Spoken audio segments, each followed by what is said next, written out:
எல்லாம் எமக்கு சொல்வது இந்த நாள், இந்த நிமிடம், இதுதான் நமக்குரியதை தவிர எதிர்காலமோ கடந்த காலமோ அல்ல. கடந்த காலம் என்பது அது வாழ்வுடைய இயல்பு. அதை தாங்கித்தான் நிகழ்காலத்தில் வந்திருக்கிறோம். அதன் அனுபவங்களையும் அதன் பாடங்களையும் அது இல்லாததை பெறுவதற்குரிய முயற்சியையும் நிகழ்காலத்தில் கொண்டு எதிர்காலத்தை நோக்கி பயணிப்பதுதான் மனிதனுடைய இயல்பு. மனிதனுடைய இயல்பு கடந்த காலத்தை எண்ணி பயந்து கவலை கொண்டு அழுது புலம்பி நிகழ்காலத்தை அழிப்பதோ, எதிர்காலம் வராத எதிர்காலத்துடைய பயத்தை கொண்டு நிகழ்காலத்தை அழிப்பதோ கிடையாது. இந்த மூச்சுக்கு கவனம் கொடு.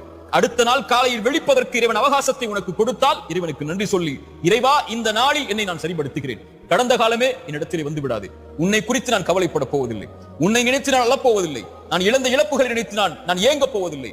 நான் பெறுவதற்கு, இறைவனிடத்திலே வாங்கி பெறுவதற்கு, இறைவன் எனக்கு கொடுப்பதற்கு தான் இந்த மூச்சை கொடுத்திருக்கிறான். அவனிடத்திலே எது இல்லையோ, எதை நான் இழந்தேனோ அதை சரிபடுத்துவதற்கு அவனை அழைப்பேன், அவன் எனக்கு கொடுப்பான். நீ வந்து விடாதே, நீ சென்று விடு. எதிர்காலமே நீ வரவே இல்லை. உன்னை குறித்த பயம் எனக்கு எதற்கு?